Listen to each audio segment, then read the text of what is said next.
You know I found Paula in a dumpster, right? What? You said you met her at the supermarket. I did. It was the bin out behind the dime a dozen. And you just picked her up out of the rubbish and brought her home? Why no? Sometimes I think I hardly know you.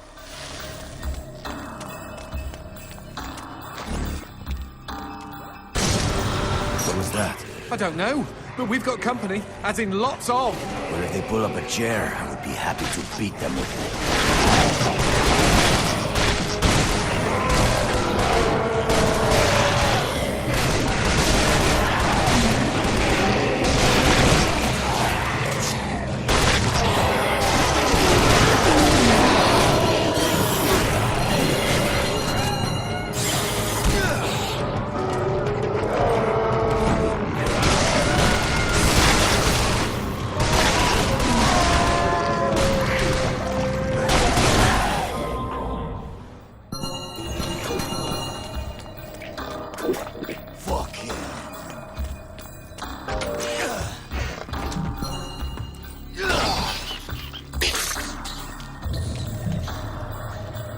The man who never had his fill.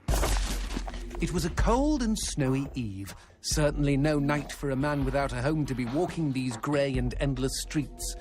Inside the pizza parlour, George Reed spun a lively tune on his harmonica. The local children giggled and pointed excitedly at the harmonica man as their parents glowed with approval. His reward would be all the pizza he could eat, 6 pies at least, and a warm bed in one of these folks' homes. He knew they were good for it. But when he tucked in for the night, George had not had his fill. As the years and calories stacked up, most men would have got older and fatter. Yet for all he consumed, George only got thinner as he washed from town to town. Tapeworm. Tonight he plied his trade with some grannies and orderlies in a nursing home. Hoo-ah-ha! His harmonica filled the room with joy. After devouring 3 helpings of pork chops and mashed potatoes, he eyed the plate of the old woman next to him. Juice dribbled down his chin.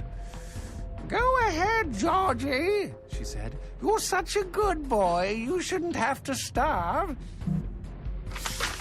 But George had not had his fill. Early the next morning, he was already on the freeway with his thumb in the air. "Where are you headed?" said the man in the truck. "Nowhere," said George. "Anywhere." It was a new decade, and tonight George played to an all but empty bar in the city. He had lost a lot of weight. Afterwards, the only woman in the joint took the stool next to him and asked him his name.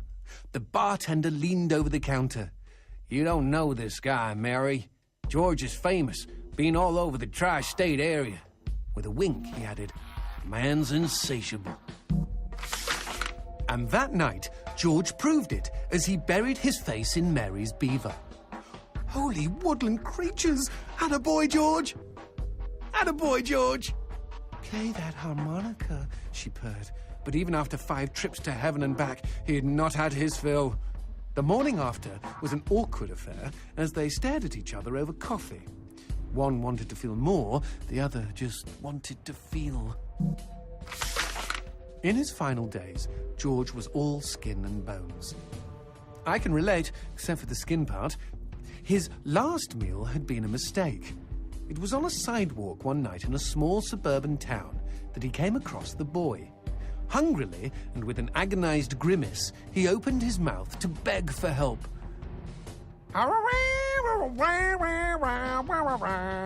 Out came a cacophony of wheezes and toots, but the boy understood. Wait, you mean Jorge ate his harmonica? Once he was alone, George Reed looked at the candy bar he held in one hand and began to cry.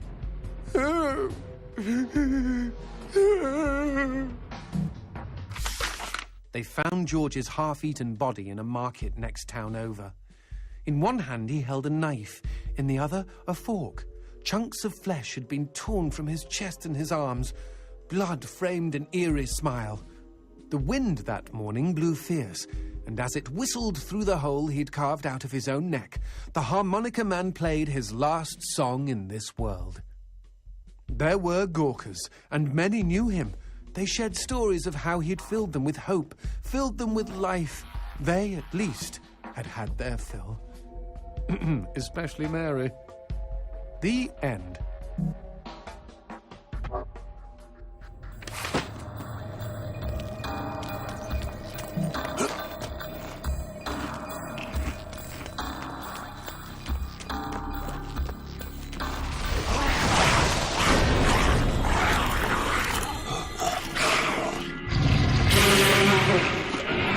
That Cheeky imp!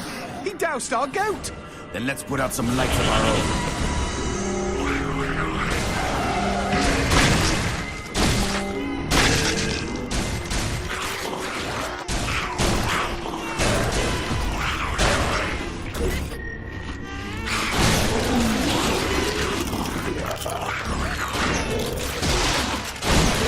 Would you kindly bust a cap in those mother fudges before they douse the lights?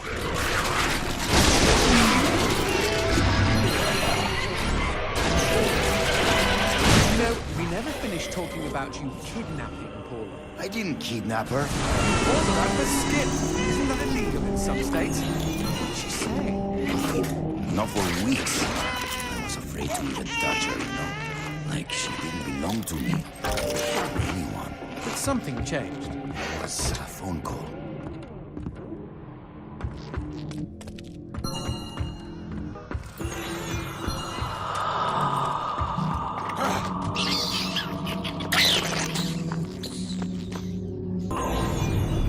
Speaking of phones, put that on hold, G. We've got company.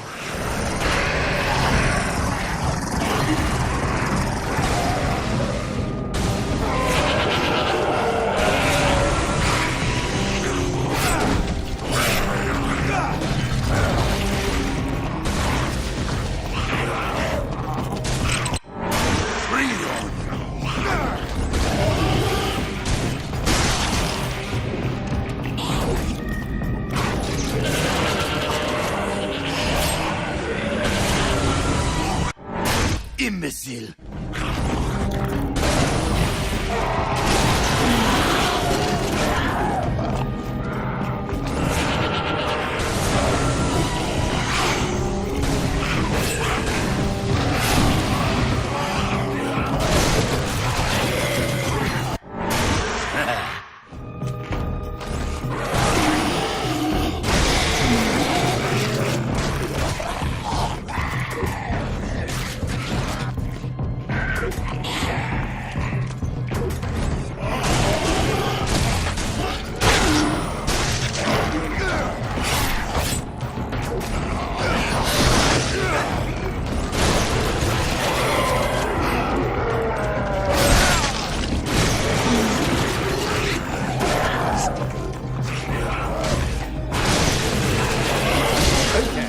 What's this about a phone call? Me and Paula were eating when the phone rang.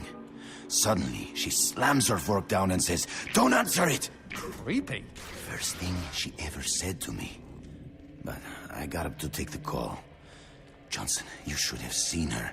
She jumped out of her chair, ran to the phone, and ripped it right off the wall. Whoa.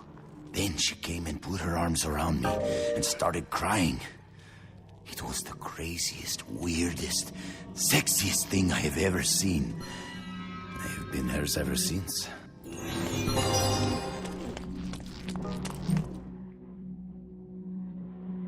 What? Demons don't like teeth? The gun laws here are very strict. Haven't you wondered why they don't shoot back? You and I are violating almost every rule in the book. Heck, I'm practically made of teeth.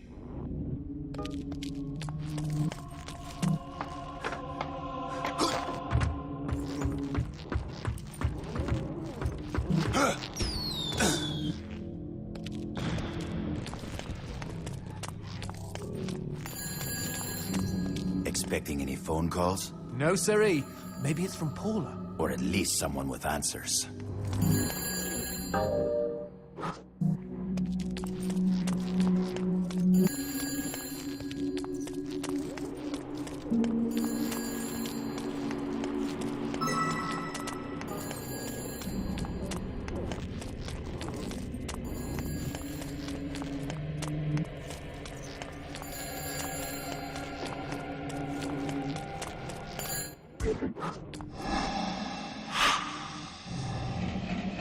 Dios mío.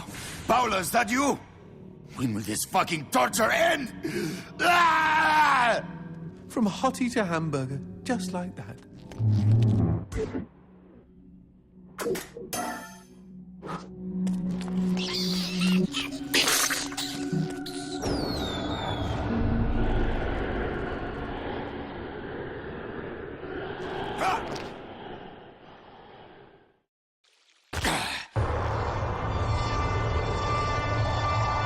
Fireworks! We could use these to chase away the darkness, at least in short bursts.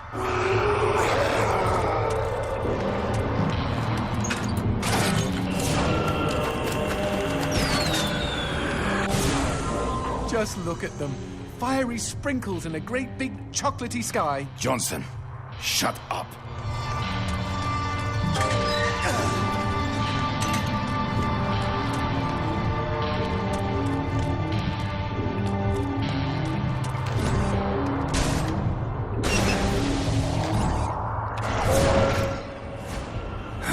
Magnifico.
This fucking darkness!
What the shit is that? Let's take a closer look.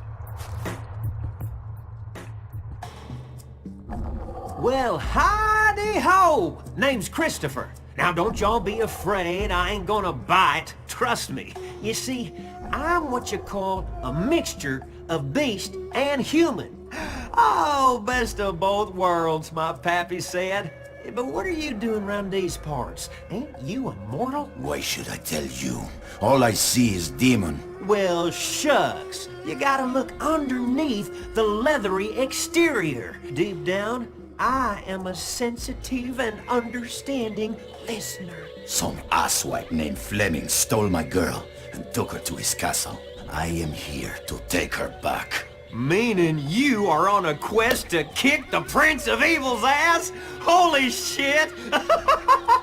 Oh, I want in on some of this action. How can I help, huh? How can I?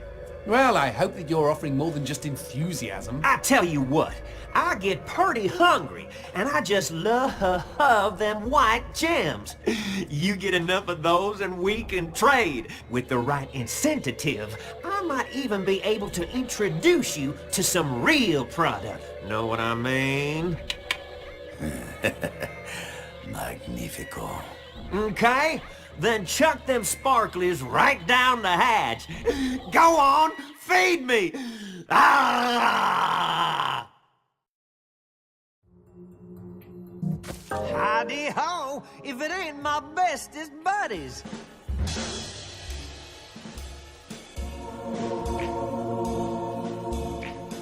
I'm surprised Christopher hasn't had a visit from the GEA. You read about Gembus all the time.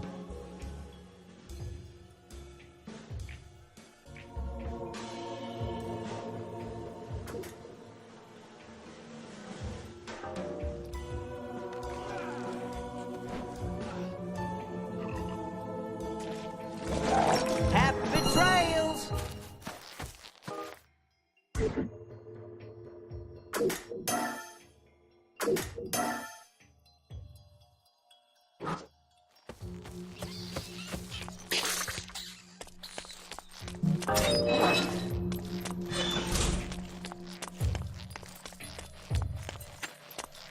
Whoa, what's this? Sushi with a dick? These guys may look ugly, but they're actually quite useful. Are they friendly? Yes, I kept one as a pet. Hit them with light, and they'll keep you safe.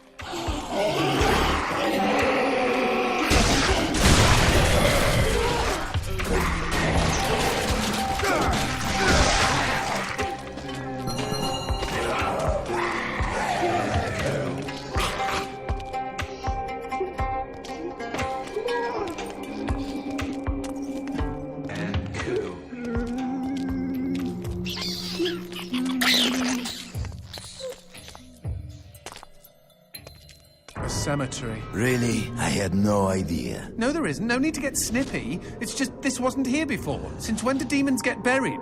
Since I came to town. Whoa! Who did this? Mr. X! Only a demon hunter could kill this many and not be lying dead next to them.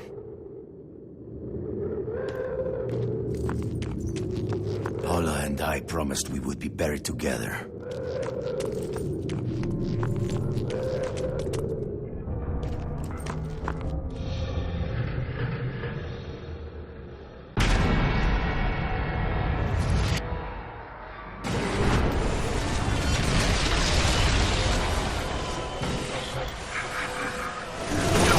Any suggestions? Aim for the head! Not that you really have a choice.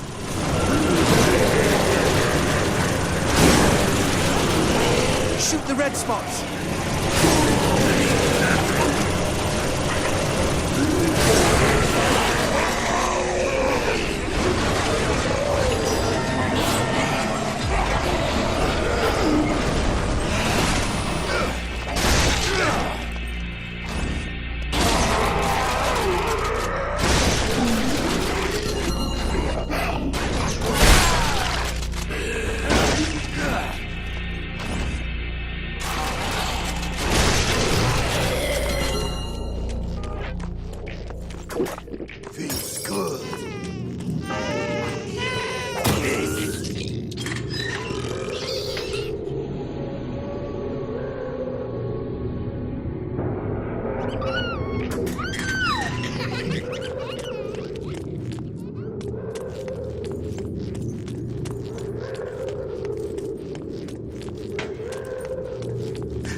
darkness. Where is a goat when you need one? Okay.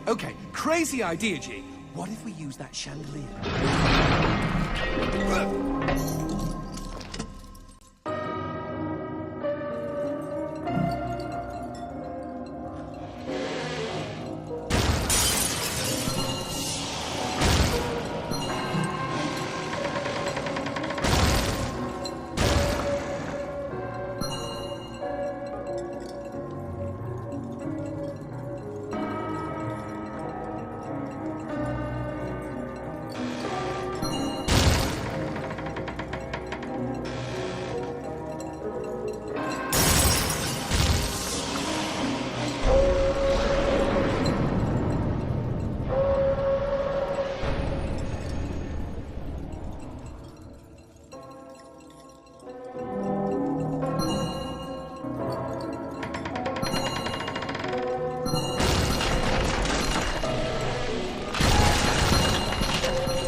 Me, or are these crystals a bit phallic? You're one to talk.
Chandelier! Brilliant idea! For one you pulled out of your ass. Wrong. I don't have an arse.